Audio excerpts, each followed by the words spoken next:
সন্তুষ্ট হয়ে গেছি, খুশি হয়ে গেছি, এ কথা শোনা না পর্যন্ত আমি আপনার গুনাহগার উম্মতগুলিকে ক্ষমা করতেই থাকবো, করতেই থাকবো, করতেই থাকবো।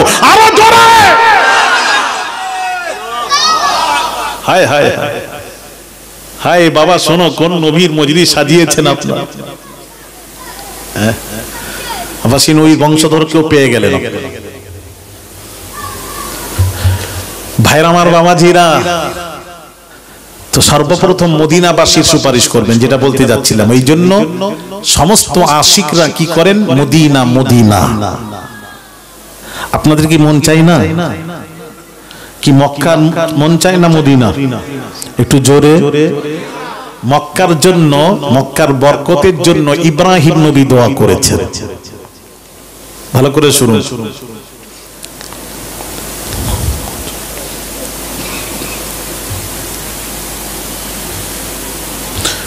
মক্কার বরকতের জন্য কোন নবী দোয়া করেছেন?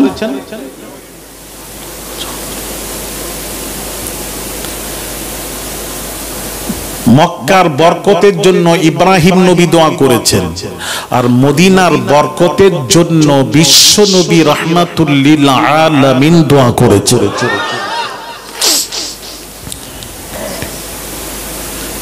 নবী দোয়া করছেন, আল্লাহ মক্কায় যা বরকত দিয়েছো মদিনায় তার থেকে ডবল দিতে হবে। আরেক রিওয়ায়াতে বলছেন, আল্লাহ ডবল দিলে হবে না, 3 গুণ বেশি দিতে হবে। আল্লাহ বলেন, হাবিব তুমি যাতে রাজি, আমি আল্লাহও তাতে রাজি। ভাইরা আমার, বাবাজিরা, মক্কায় আছে হারাম শরীফ, মদিনায় আছে হারাম শরীফ। দুটাকে বলা হয় হারামাইন শরীফাইন। মক্কায় হারাম শরীফ, মদিনায় হারাম শরীফ। মক্কায় আছে আবে জমজম, মদিনায় আছে আবে কাউসার। মক্কায় আছে জান্নাতুল মুআল্লা, মদিনায় আছে জান্নাতুল বাকি। মক্কায় আছে খাদিজা, মদিনায় আছে আয়েশা। মক্কায় আছে বাবাজি বাইতুল্লাহ, আল্লাহর ঘর। মদিনায় আছে বাইতুল্লাহ। মক্কায় আছে গুম্বাদে খাজরা। মক্কায় আছে আল্লাহর ঘর, মদিনায় আছে রাসূলুল্লাহর ঘর। মক্কায় আছে কাবা, মদিনায় আছে কাবা। আরো কাবা, আরো জোরে। মক্কায় আছে কাবা, মদিনায় কি আছে? কাবারও কাবা। হযরত বিলাল রাদিয়াল্লাহু তাআলা আনহুকে আমার আপনার নবী, বিশ্ব নবী রাহমাতুল লিল আলামিন, বাবাজি কাবার ছাদের উপর চাপিয়ে দিয়ে বললেন, এ বিলাল, মুয়াজ্জিন বেলাল, আযান দাও, আযান দাও। হযরত বিলাল রাদিয়াল্লাহু তাআলা আনহু কাবার ছাদের উপর চেপে গেলেন। ভাইরা আমার, চেপে গিয়ে তাকিয়ে আছে নবীজির দিকে, বলেন, ইয়া রাসূলুল্লাহ, ইয়া হাবিবাল্লাহ, হুজুর আমি মদিনায় আযান দিয়েছি, চেহারা করেছি কাবার দিকে মুখ করে আযান দিয়েছি। ইয়া রাসূলুল্লাহ, ইয়া হাবিবাল্লাহ, হুজুর তায়েফে আযান দিয়েছি, এই কাবার দিকে তাকিয়ে মুখ করে আযান দিয়েছি। মক্কার বিভিন্ন জায়গায় আযান দিয়েছি, এই কিবলার দিকে মুখ করে আযান দিয়েছি। ইয়া রাসূলুল্লাহ, ইয়া হাবিবাল্লাহ, হুজুর এবার কাবা আমার পায়ের নিচে, আমি বেলাল কোন দিকে মুখ করে আযান দেব? আমার আপনার নবী, বিশ্ব নবী বলেছিলেন, ও বেলাল, ও বেলাল, ঠিক বলেছো, মক্কায় আযান দিয়েছো, বিভিন্ন জায়গায় আযান দিয়েছো, ওই কিবলার দিকে মুখ করে আযান দিয়েছো। মদিনায় আযান দিয়েছো, কিবলামুখী হয়ে আযান দিয়েছো। এই বেলাল, এখন কোন রাস্তা নেই, রাস্তা নেই, রাস্তা নেই। এখন যে নবী তোমাকে কাবার ছাদের উপর চাপিয়ে দিয়েছেন, সেই নবীর দিকে তাকাওয়ার আযান দাও।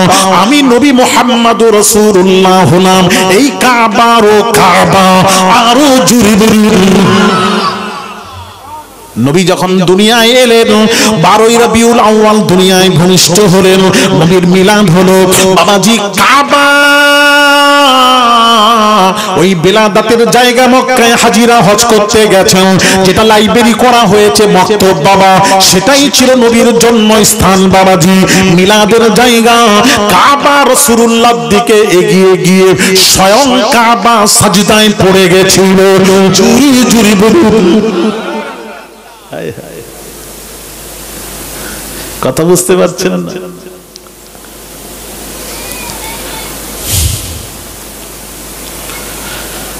এই জন্য সব আশিকদের মুখে মদিনা। তাহলে হযরত উমর দোয়া করছেন, আল্লাহ আমার মদিনায় মৃত্যু হয়। আল্লাহর কাছে দোয়া মঞ্জুর হয়ে গেল, মদিনাতে মৃত্যু হলো। আর মৃত্যুটা শহীদি মৃত্যু।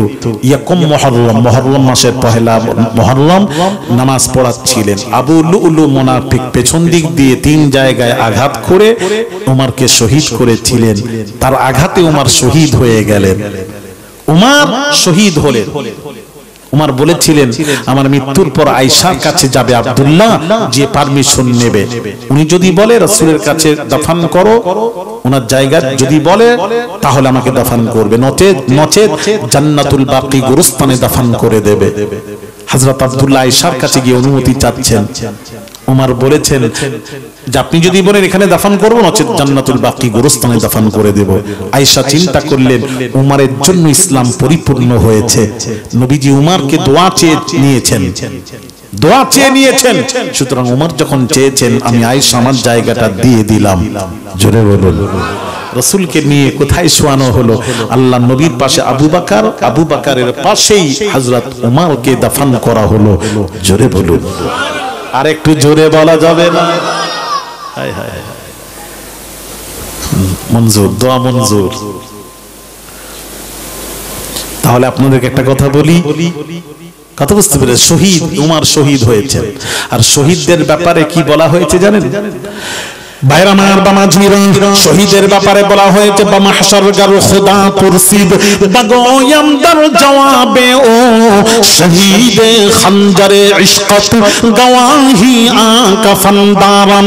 শহীদরা আল্লাহর রাস্তায় গিয়ে মারা যায়, ওই অবস্থায় কাফন, ওই অবস্থায় রক্ত মাখা শরীর নিয়ে আপনি দাফন করে দিন, কবর দিয়ে দিন। ওই অবস্থায় শহীদদেরকে রক্ত মাখা শরীর নিয়ে আল্লাহর দরবারে যখন হাজির করা হবে, আল্লাহ বলবেন শহীদের এই অবস্থা কেন?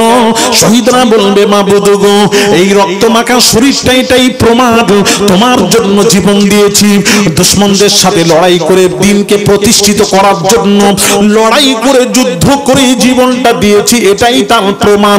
আল্লাহ বলবেন, শহীদরে বামাহশর গার খোদা পুরসিদ বাগোয়াম দার জওয়াবে ও শহীদে খঞ্জরে ইশকত গওয়াহি আকাফন দারাম।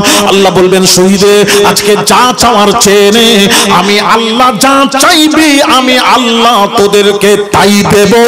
জুরি জুরি বলুন, শহীদ চাইবে কি? আল্লাহ গো আরেকবার জীবন দাও, দুনিয়ায় পাঠাও, আবার তোমার ইসলামের দুশমনদের সাথে যুদ্ধ করে আবার যেন শহীদ হয়ে তোমার দরবারে হাজির হতে পারি। কি দরজা শহীদদের বাবাজি। শহীদদের সম্পর্কে কোরআন কি বলছে? আল্লাহর কোরআন, ওয়ালা তাহসাবান্নাল্লাযীনা কুতিলু ফী সাবিলিল্লাহি আমওয়াতা বাল আহইয়াউন ইনদা রাব্বিহিম ইউরযাকুন। আল্লাহ পাক বলছেন, যারা আল্লাহর রাস্তায় গিয়ে জীবন দিল তাদেরকে মৃত বলবে না, বলবে না, বলবে না, বলবে না, বলবে না, তাদেরকে মৃত বলো না, বলো না, বলো না, বলো না, বাল আহইয়াউন, বলকে তারা জীবিত। শহীদরা কি জীবিত, ইউরযাকুন, এবং কবরে তাদেরকে রিজক দেওয়া হয়, খেতে দেওয়া হয়, তারা জীবিত। আল্লাহ কোরআনে বলেছেন শহীদরা জীবিত, শহীদরা জীবিত। আর বাজ উলামারা কি বলছেন জানেন? আমার নবীকে বলছেন নবী মৃত। বাবা আমাদের ভারতবর্ষে একজন ছিল বামাজি, নাম বলবো না বাবা, তিনি বলেছেন নবী মৃত, নবী, তিনি বলেছেন নবী মৃত, মরে গেছেন, মৃত্যুর পর আর জীবিত বলা যাবে না। নবীকে মৃত্যুর পর জীবিত বলা যাবে না, নবী মরে গেছেন। এরা নবীকে মরে গেছেন স্বীকার করে, আর শহীদদেরকে এরা বলে জীবিত। কোরআন বলেছে শহীদরা সরাসরি জীবিত, আর নবীকে বলে নবী মৃত। কেন? নবী মরে গেছেন, মৃত্যুর পর আবার জীবিত বলা যাবে না। আস্তাগফিরুল্লাহ আল-আযীম। ঈমান থাকবে তো? যারা বলছেন নবী শহীদ নন, শহীদকে জীবিত মানছে আর নবীকে বলছে জীবিত নয়। এরা নবীর সম্পর্কে জানেই না, জানলে তো বলবে। আমি আজকে একটু ব্যাখ্যা করবো এটার, নবী শহীদ কিনা একটু ব্যাখ্যা করব। তবে জানি না কতটুকু ব্যাখ্যা করতে পারবো কিনা জানি না, তবে চেষ্টা করবো ব্যাখ্যা করে বোঝানোর। যদি আপনারা শুনতে চান তাহলে খুব গভীর কথা, এটা কিন্তু পাবেন না, খুব গভীর কথা বলবো, শুনবেন। মাশাআল্লাহ, হুজুরের এই জলসাটি শুনে খুব ভালো লাগলো। যদি আপনাদের ভালো লেগে থাকে তাহলে আমাদের চ্যানেলটাকে লাইক, শেয়ার, কমেন্ট, সাবস্ক্রাইব করে পাশে থাকবেন।